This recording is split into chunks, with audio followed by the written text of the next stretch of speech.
Assalamualaikum warahmatullahi wabarakatuh. Alhamdulillah. Alhamdulillahi rabbil alamin. Wa bihi nasta'in ala umuri dunya waddin. Wassalatu wassalamu ala asyrafil khalqi wal anbiya wal mursalin Sayyidina wa maulana Muhammadin wa ala alihi wa ashabihi ajma'in, amma ba'd.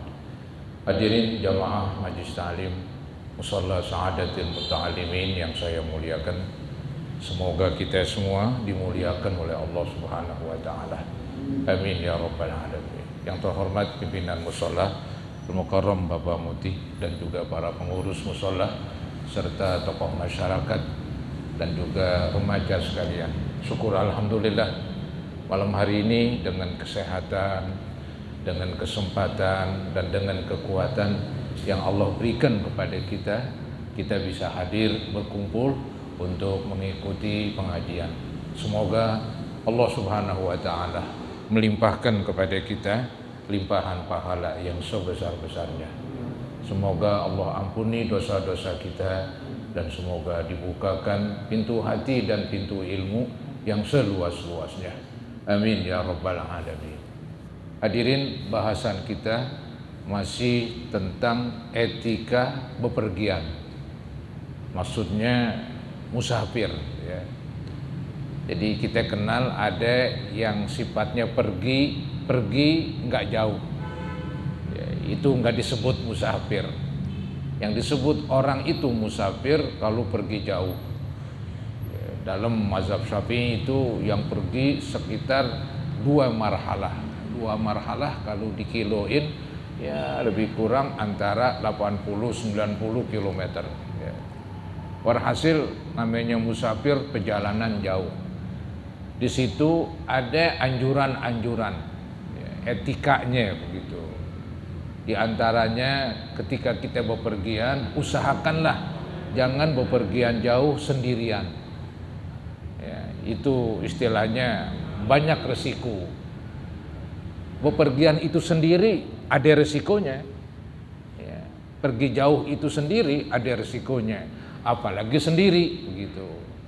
Jadi makin banyak. Yang bagus tuh kalau kita musafir ya minimal bertiga, minimal itu. Nabi pernah gambarkan dulu ya, yang musafir sendirian digambarkan seperti setan, yang musafir berdua dibilang 2 setan. Yang musafir paling kurang 3, itulah yang namanya musafir yang baik. Bila mana ada yang sakit satu orang, yang satu bisa menangani, bisa membantu, yang satu lagi bisa minta bantuan. Dengan bertiga jadi urusan beres. Itu ketika lagi bepergian ya. Kemudian disunatkan, ini semua disunatkan, gak wajib. Kalau sewaktu-waktu kita memang terpaksa pergi sendirian, apa boleh buat? Paling ya ekstra hati-hati, begitu aja ya. Yang bagus kan bertiga. Kalau sendiri terpaksa, apa boleh buat ya, karena mendesak begitu. Kemudian ya di dalam musafir ini ambillah waktu yang bagus ya. Kalau Nabi itu dia cenderung pakai hari Kamis. Walaupun hari yang lain boleh aja, beliau lebih banyak mempergunakan hari Kamis. Kemudian saat-saat yang seger, ya misalnya pagi-pagi. Ya, kalau mungkin pagi macet ya di waktu malam begitu. Kalau hari-hari kerja macet ya hari libur. Walhasil carilah waktu-waktu yang bagus untuk kita bepergian, supaya waktu bepergian jauh tetap nyaman begitu. Walaupun memang yang namanya pergi ya semuanya serba terbatas. Kalau di rumah kita semacam ada kebebasan, mau ke kamar mandi, mau sholat, mau mandi, mau makan, mau istirahat, bebas di rumah. Tapi ketika lagi musafir itu memang terbatas ya. Maka tadi disuruh kalau bisa ya ajak teman, kalau bisa cari waktu yang baik supaya tetap nyaman ya. Kemudian dalam bepergian ya apalagi rombongan, nah itu diperintahkan tolong menolong ya. tolong menolong satu sama lain. Ya. Mungkin ada temennya nggak bawa bekal makanan, ya, ente bawa, ya udah ajak makan. Begitulah agama, saudara-saudara. Kemudian kendaraan yang dikendarai supaya diberikan haknya, khususnya hewan. Hewan itu butuh makan, butuh istirahat, jadi jangan diforsir terus, dipergunakan terus begitu. Bahkan yang berbentuk mesin zaman sekarang pun perlu diistirahatin, ya, pendinginan. Motor nggak bisa langsung diajak kemana-mana terus, ya, perlu istirahat. Mobil juga demikian, apalagi kendaraannya hewan, lebih-lebih lagi, ya. Kemudian saudara-saudara, ini yang sekarang ini judulnya masih tentang musafir, yaitu doa bepergian. Ada doa bepergian. Ya, ada doa yang paling pendek, bismillah, tawakkaltu 'alallah wala haula wala quwata illa billah. Itu doa yang paling pendek yang Nabi ajarkan. Walaupun ada lagi doa-doa yang panjang. Pakailah yang pendek, ya, supaya tetap kita bisa pakai. Kalau yang panjang mungkin belum hafal dan sebagainya. Kalau yang pendek ini mudah dihafal dan tidak terganggu ketika kita bepergian dengan mengucapkan doa tersebut. Malah itu bagus. Ya, ucapan bismillah itu kan artinya dengan nama Allah. Maksudnya apa ini? Maksudnya dengan nama Allah saya berangkat, begitu. Dengan nama Allah saya musafir. Atau bahasa lainnya atas nama Allah. Ya. Jadi atas nama Allah kita berangkat. Artinya ini kita ketika bepergian, ya, ada bantuan dari Allah. Ya, ada semacam, ya, penjagaan dan perlindungan dari Allah. Karena kita bepergian bukan atas nama diri sendiri. Nah, kalau bepergian atas nama diri sendiri, diri kita lemah. Diri kita nggak kuat, ya. Manusia, ya, lemah sekali manusia. Jangan dikira ini manusia hebat, ya. Paling cuma namanya doang Superman, manusia super. Padahal sih nggak super. Ya. Superman sendiri yang dikatakan super pakai celana pendeknya di luar, karena kancutnya. Kan begitu gambarnya, ya. Karena kancutnya di luar. Bagaimana mau super kalau begitu? Manusia nggak ada yang super, lemah dia, ya, lemah sekali betul-betul, karena dibutuh tidur, butuh istirahat. Kalau tidur nggak tahu apa-apa udah. Orang mau sakitin, orang mau ambil, gampang sekali. Maka tuh kita minta perlindungan kepada Allah. Nah, itulah arti daripada bismillah. Ya, ketika kita mau berangkat baca bismillah. Atas nama Allah, dengan nama Allah kita berangkat, bukan atas nama pribadi sendiri. Atas nama diri sendiri kita lemah. Kita ini nggak bisa jaga diri kita, susah para hadirin. Yang paling bisa menjaga diri kita ya tidak lain yang menciptakan kita, Allah Subhanahu wa Ta'ala. Maka kita sebut tuh sebelum berangkat bismillah, artinya saya berangkat dengan nama Allah, bukan dengan nama diri sendiri. Kemudian bismillah, terus tawakal tuh. Saya bertawakal alias bersandar. Bersandar kepada Allah. Tapi kan bukan berarti lengah. Ini jangan salah paham. Orang di dalam agama itu disuruh bertawakal. Arti tawakal, tawakal yang lengkap. Tawakal yang lengkap. Yaitu di samping dia bersandar kepada Allah, dia pun berusaha semaksimal mungkin. Itu tawakal lengkap itu kalau saya bilang. Ya. Karena saya perhatiin agama nggak pernah itu mendorong kita untuk bertopang dagu begitu. Minta keselamatan malah kita ugal-ugalan. Misalnya nggak hati-hati. Ya. Minta rezeki toh kita nggak ada usaha. Repot kayaknya kalau begitu. Ya. Saya melihat Nabi sendiri itu dia berjuang, ya, mati-matian berjuangnya untuk mengajak orang masuk Islam. Nah, Nabi bertawakal dengan perjuangan yang gigih dan bersandar kepada Allah. Jangan sebelah-sebelah, hanya bisa bersandar tapi nggak ada perjuangan. Nampaknya itu miring sebelah, itu jomplang. Ya. Jadi arti tawakal tu Allah. Saya bertawakal kepada Allah, artinya benar-benar kita tawakal kepada Allah dengan tetap menjalankan, ya, dengan tetap menjalankan usaha-usaha dunia, usaha-usaha duniawi dijalanin. Ya. Di samping kita meyakini bahwa keberhasilan kita, keselamatan kita, semuanya bergantung dari Allah, bukan dari usaha kita. Walaupun usaha perlu, walaupun usaha mesti, tapi keberhasilan bukan semata-mata usaha, keberhasilan adalah dari Allah. Itu yang namanya tawakkaltu 'alallah. Terus kita menunjukkan kepada Allah, kita ini nggak mampu, kita ini nggak bisa apa-apa. La haula wala quwata. Keren banget itu doa. Nggak ada daya, nggak ada upaya. Kita nyerah begitu. Kita tunduk, kita ngaku, ya Allah kami nggak bisa apa-apa. Hanya kepada Engkaulah kami bersandar. Itulah doa mau bepergian.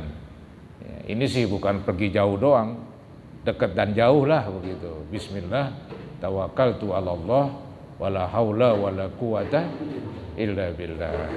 Itu contoh saudara-saudara, walaupun nanti ada lagi tuh contoh-contoh doa Nabi. Jadi judulnya ini bab ma yaquluhu, bab ini menerangkan apa yang ia ucapkannya idza raqibah, apabila ia mengendarai dabatahu, kendaraannya. Cuman ini dabah ini kendaraan hewan, dikendarai ya, dan diucapkan doa. Di berkendaraan dengan kendaraan hewan ini atau kendaraan lainnya yang pakai mesin, bensin dan sebagainya, itu dipakai kendaraan tersebut tetap ya disuruh mengucapkan doa. Ya, jadi judulnya bab ma yaquluhu idza raqiba dabatahu lis-safar. Bab ini menerangkan apa yang ia ucapkannya apabila ia berkendaraan dengan kendaraannya hewan atau mesin untuk lis-safar, bepergian jauh. Qala Allah Ta'ala. Di sini Imam Nawawi menukilkan ayat Quran yang ada hubungannya ini dengan kita pergi ya, dalam rangka musafir selalu pakai kendaraan, jaranglah jalan kaki begitu. Nah, ayatnya nih, wa ja'ala lakum minal fulki wal an'ami ma tarkabun. Ma tarkabuna litastawu ala zuhurih thumma tadhkuru ni'mata rabbikum izastawaitum alaih wa taqulu subhanalladzi sakhkhara lana hadza wa ma kunna lahu muqrinin wa inna ila rabbina lamunqalibun. Artinya ini Allah yang menjadikan buat kamu kapal laut, al-fulk, wa ja'ala lakum minal fulk. Allah jadikan buat kamu kapal laut. Kapal laut Allah yang menciptakan. Allah, kan manusia yang bikin. Ya betul, manusia yang bikin. Tapi kan bahannya dari mana? Zaman dulu kapal laut ya terbuat dari kayu kan bahannya. Ya.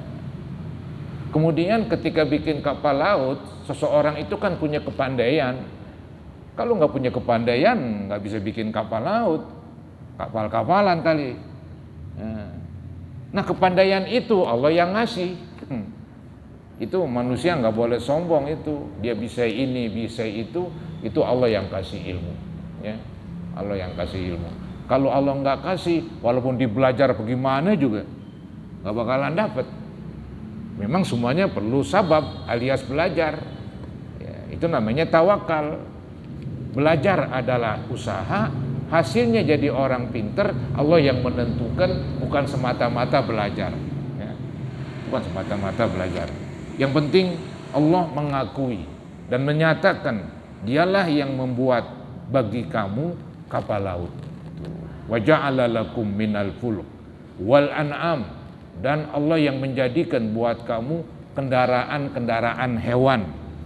Zaman dulu onta, kuda dan sebagainya. Matarkabun, yang kamu pergunakan untuk kamu pakai atau tunggang. Ya, tarkabun yang kamu tunggang begitu. Jadi kapal laut ditunggang ya, dinaikin. Begitu juga kendaraan hewan ya. Itu semuanya dengan kita ya tungganglah bahasa kampungnya begitu. Kita kendarai. Kemudian litastawu ala zuhuri, ya, agar kamu bisa duduk, ya, maksudnya agar bisa netep berada di kendaraan tersebut, nggak oleng. Ya, tahu sendiri kalau kapal laut, kalau datang ombak ya bisa oleng orang begitu. Tapi toh kamu bisa katanya, ya, bisa selamat sampai di pantai. Kamu bisa berada di kapal dengan tenang, dengan tetap, nggak oleng begitu, nggak miring, apalagi tublek begitu. Ya. Itu Allah yang membuat kamu. Begitu juga berada di atas kendaraannya. Ya, ada keseimbangan itu Allah yang ciptakan. Ya, jadi manusia bisa duduk di atas kudanya, di atas ontaknya, ada keseimbangan. Itu juga Allah yang membuat mereka sehingga ada keseimbangan, duduk ya dalam keadaan netep di kendaraannya. Tsumma tadhkuru nikmata rabbikum, kemudian kamu sebut ya nikmat Tuhan kamu. Jadi seseorang bisa bikin kapal, bisa mengendarai kapal, bisa mengendarai kendaraan hewan. Itu semuanya nikmat dari Allah katanya. Tadi kan saya bilang manusia punya apa sih? Ya, bikin kapal laut, ya bahannya dari Allah. Kepandaiannya Allah yang kasih. Bikin pesawat terbang, ya, bahan-bahannya, kepandaiannya Allah yang kasih. Jadi kesimpulannya dialah yang membuat kapal laut dan segala macam kendaraan. Gitu. Nah itu diingat, itu adalah nikmat dari Tuhan kamu. Idza stawaitum alaih, bila mana kamu sudah berada ya netap di atasnya. Jadi ketika kita udah berada netap di atas kendaraan, kita ingat itu nikmat dari Allah Subhanahu wa taala. Wa taqulu, dan kamu mengucapkan doa. Ini doanya nih. Subhanalladzi sakhkhara lana hadza. Maha suci Allah yang menundukkan ini kendaraan kepada kami. Contohnya onta ya, atau tadi misalnya kuda, bahkan kapal laut, dia tunduk kepada manusia. Allah yang membuat dia tunduk. Allah yang buat dia tunduk. Maka tuh ada beberapa hewan yang gak bakalan tunduk. Itulah hewan buas, macan, harimau. Betul memang ada pawangnya. Sewaktu-waktu pawangnya yang dimakan. Karena emang dia buas. Allah ciptakan emang hewan liar. Dibuat jinak, ya sebisa-bisanya lah. Jinaknya nggak mutlak. Coba sapi, kambing. Emang dari sononya jinak sama orang. Maka dia nggak nyakitin orang. Gitu. Jadi Allah lah yang menundukkan seperti kuda, seperti apalagi onta, keledai. Ditundukin oleh Allah agar bisa dipergunakan oleh manusia. Kalau harimau Allah nggak tundukkan, maka coba aja sendiri lihat. Walaupun udah ada pawangnya, dilatih bertahun-tahun dari kecil, kadang-kadang makan majikannya. Sering terjadi, makan pawangnya, begitu. Jadi Allah sudah buat tuh, ada hewan yang memang Allah tundukkan buat manusia, karena emang banyak manfaatnya. Begitu, hei manusia, ini saya tundukkan, manfaatkan ini hewan, sapi, kuda, onta, kambing. Begitu. Ada hewan yang nggak bisa kamu tundukkan, emang saya nggak izinkan begitu.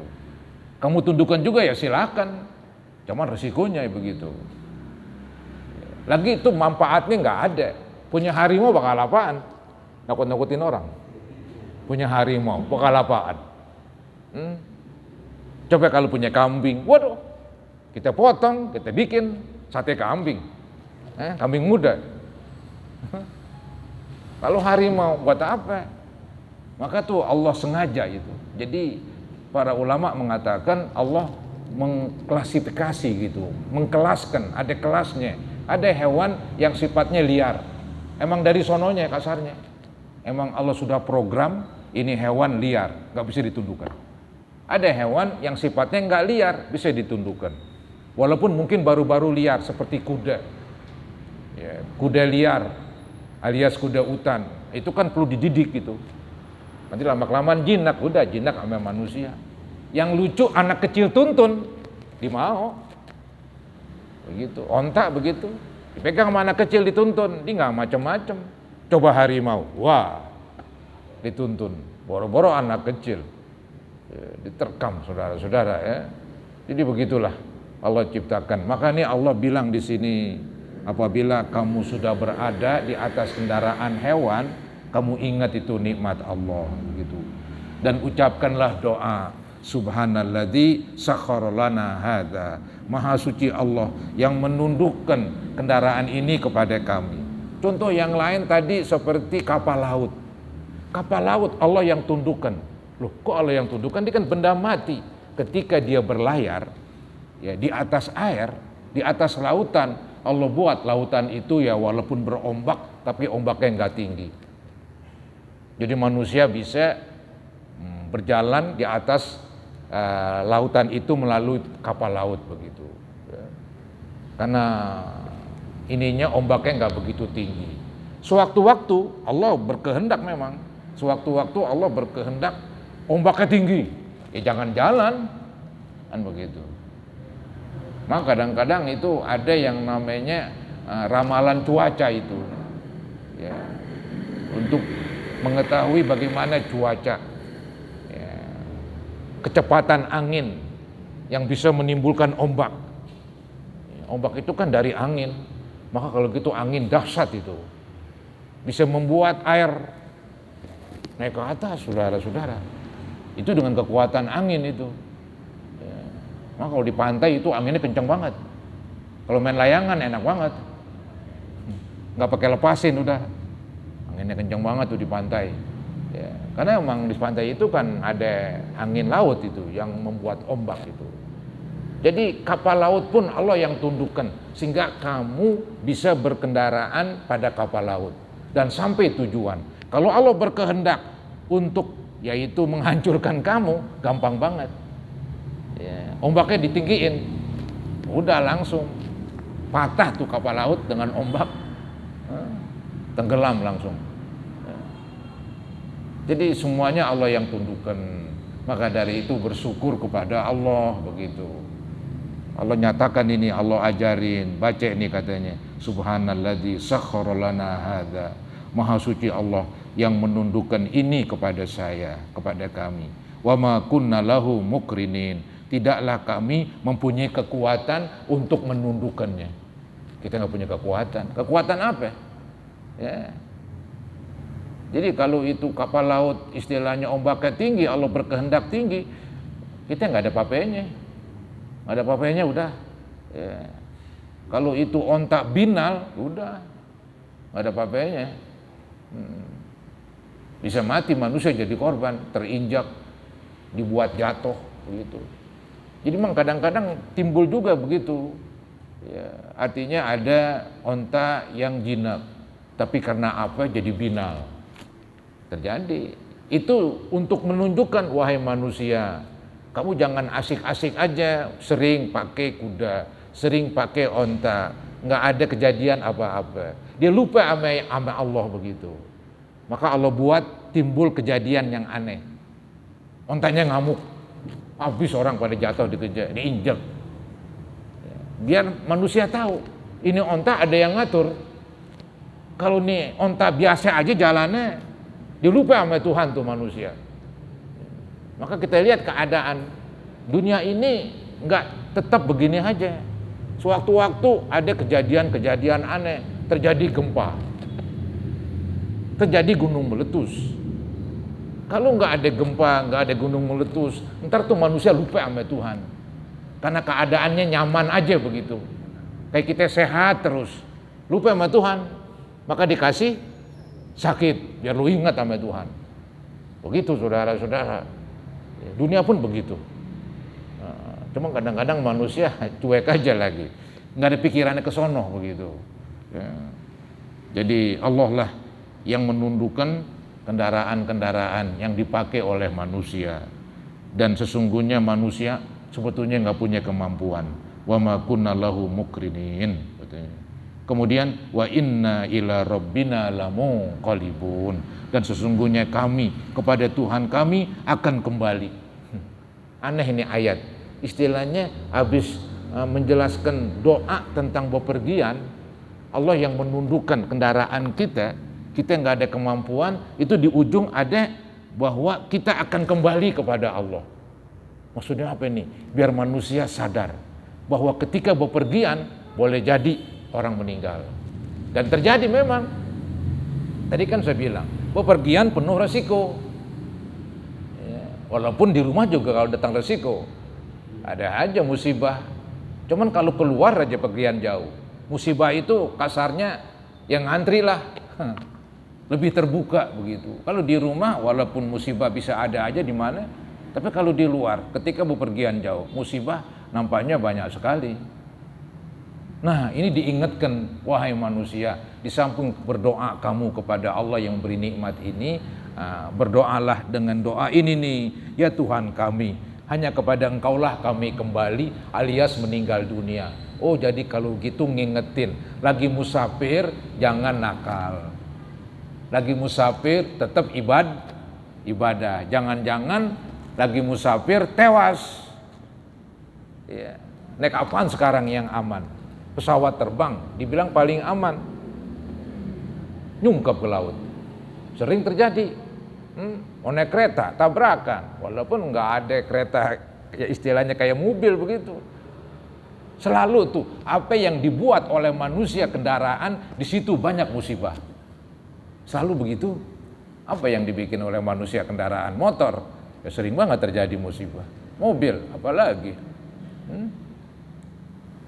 Jadi kalau ketika musafir itu supaya ingatlah kepada Allah katanya. Jangan berbuat dosa. Kadang-kadang orang ketika bepergian apalagi piknik.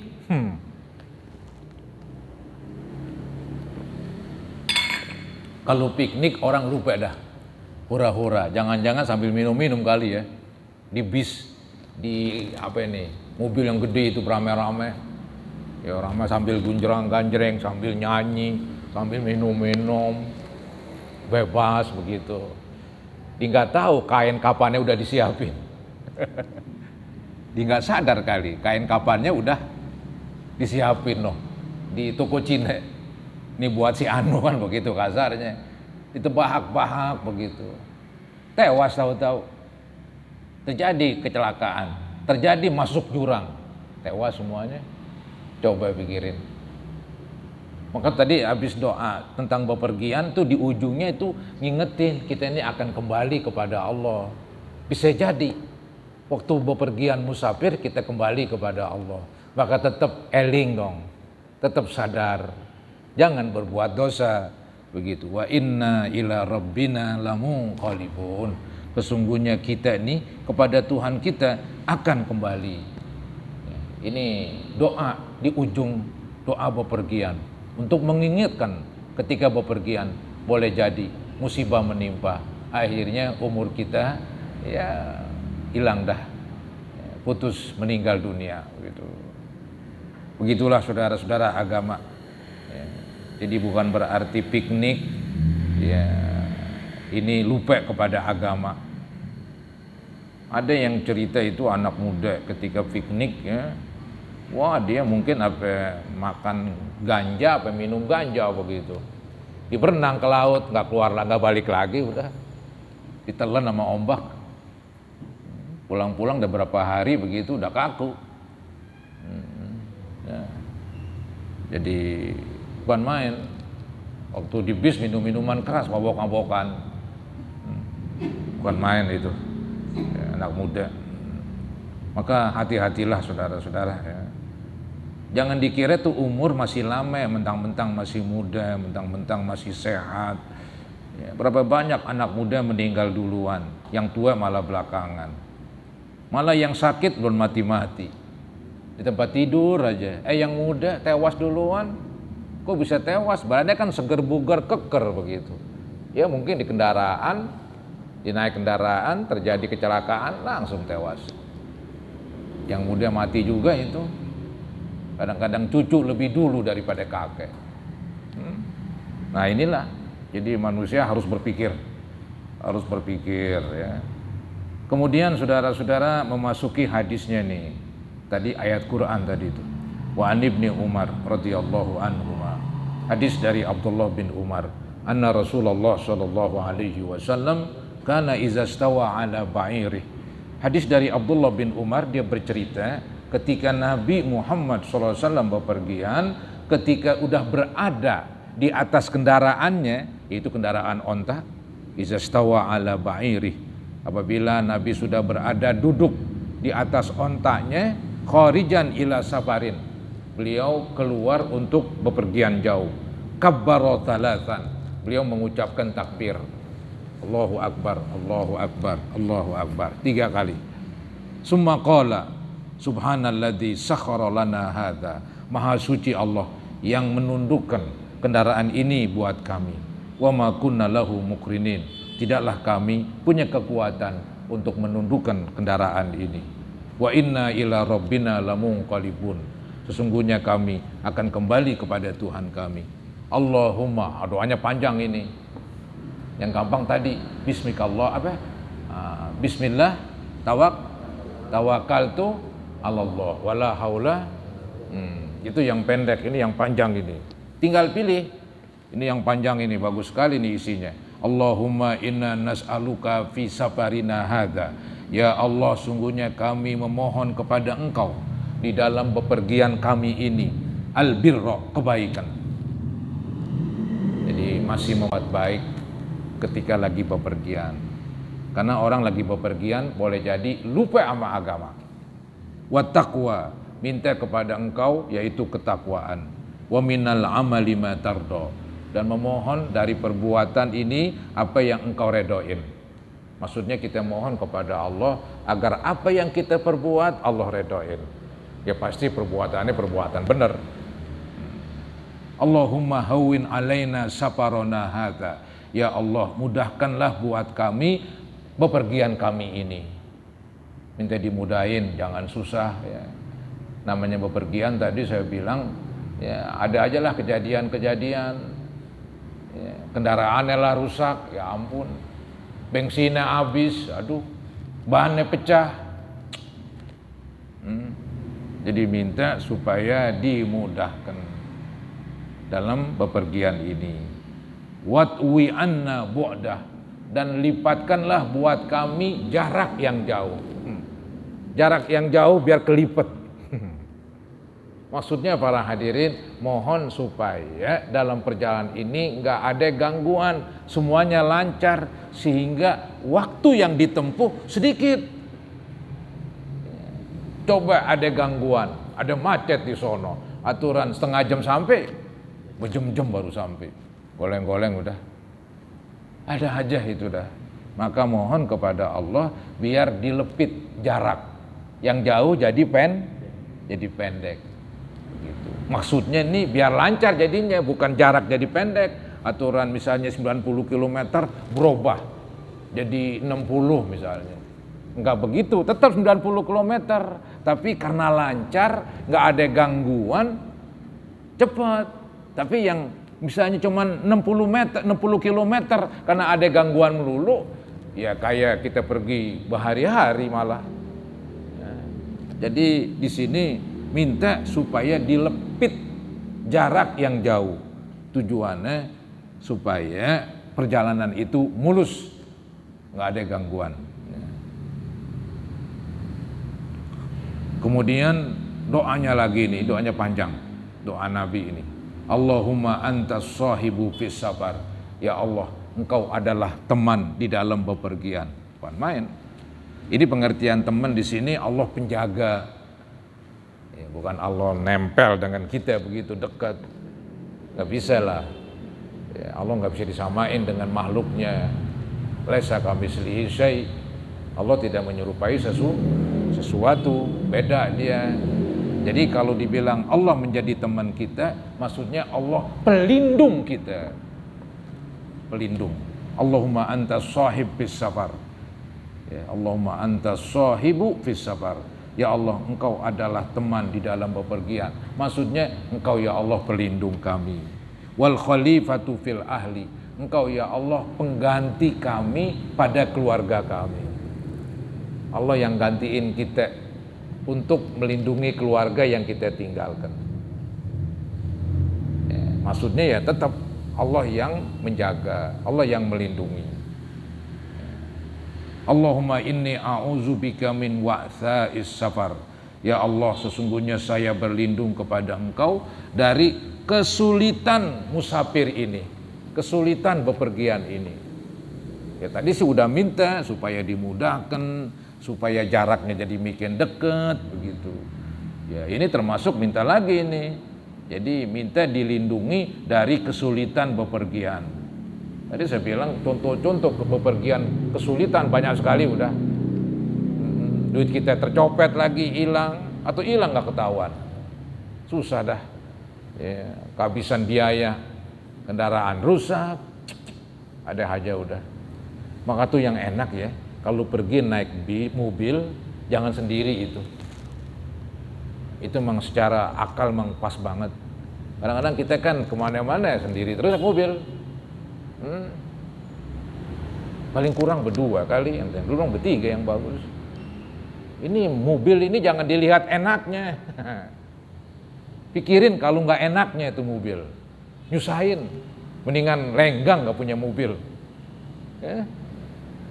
Ntar macet di jalanan atau ntar bannya pecah, kita sendirian, udah ngap-ngap udah. One man. Atau mesinnya rusak lagi. Aduh, bukan main dah. Tadi berpikir dah enakan nggak punya mobil, begitu dah. Ya. Maka tuh kalau naik kendaraan jangan ngelihat enaknya aja, lihat resikonya pikirin. Nah siapin udah, mau gimana lagi? Mau jalan kaki kemana-mana nggak nyampe-nyampe, mesti pakai kendaraan.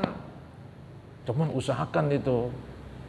Ya, kita ini mau bepergian jauh, resiko yang macam-macam ya bisa aja terjadi, maka diantisipasi, diadepin lah bagaimana caranya.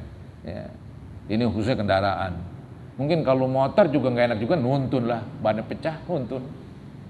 Jauh lagi tempat nambal, udah gerah banget begitu. Aduh, yang namanya gue tinggal itu di motor. Aduh, dikesal sendirian dia. Punya motor kesal sendirian. Atau bensinnya habis kali. Aduh, bensinnya habis tengah jalan. Ada aja udah, maka diperhitungkan lah. Diperhitungkan. Jadi ketika naik kendaraan, jangan dilihat enaknya aja begitu. Lihat, waktu nggak enak tuh bagaimana. Supaya dipersiapkan. Ya, usaha namanya. Maka minta kepada Allah supaya dijauhkan dari kesulitan bepergian. Wa ka'abatil manzor, dijauhkan dari pandangan yang membuat sedih. Ya, jangan waktu bepergian kita jadi sedih melihat sesuatu yang nggak enak begitu. Ya, salah seorang dari kita wafat jadi sedih, atau nanti pulang-pulang kali, pulang-pulang bepergian sedih kita. Kenapa? Ya rumahnya dibobol misalnya. Ya, anggota keluarganya ada yang sakit atau meninggal atau apalah, atau kecurian, ada aja tuh dah. Jadi pengen tuh katanya ketika bepergian nggak ada kesulitan. Ketika bepergian yang dilihat enak begitu, jangan yang menyedihkan. Wasu ilmun qalab bil mali wal ahli, dan aku berlindung kepada Engkau dari keburukan waktu kembali. Waktu pulang itu ada keburukan, tadi saya bilang contohnya keburukan pada harta. Ya, pada keluarga, hartanya dicuri di sana, orang rampok misalnya, dia lagi bepergian, rumahnya disatronin. Musim lebaran itu pulang kampung, ya pulang-pulang habis sudah, barang-barang kosong tuh rumah, diangkut Ya, sedih semuanya, sedih katanya. Jadi pengennya ya Allah jauhkan dari hal-hal yang menyedihkan ketika kembali, entah itu yang menyedihkan pada harta atau yang menyedihkan pada keluarga gitu. Wa idza raja'a qala hunna. Ketika dia pulang baca juga tuh doa katanya. Baik waktu bepergian tadi doa tadi ataupun waktu pulang katanya. Kemudian ada tambahan tuh waktu pulang, wazada fihinna aibuna taibuna abiduna lirabbina hamidun.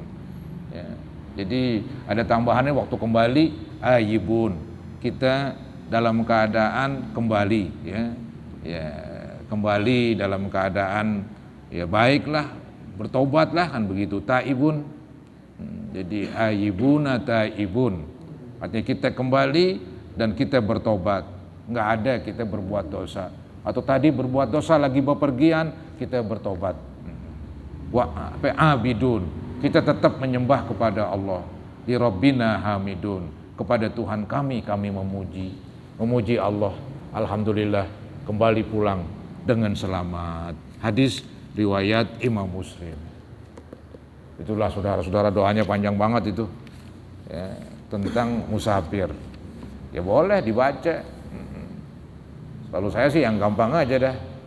Bismillah, tawakkaltu 'ala Allah, wala haula wala quwata illa billah. Gitu. Itu doa yang pendek dah ketika bepergian. Jadi nggak cukup. Ya hati-hati penting, waspada mesti, tapi doa bersandar kepada Allah sangat penting. Itulah katanya orang Islam menggabungkan antara usaha dan tawakal. Di dalam tawakal itu ada doa, digabungkan dua-duanya. Enggak hanya dia berusaha hati-hati, enggak hanya dia berdoa doang, tapi gabungan antara doa dan usaha. Ya, yang itu semuanya namanya tawakal. Memohon kepada Allah keselamatan dan dijauhkan dari bahaya-bahaya waktu bepergian.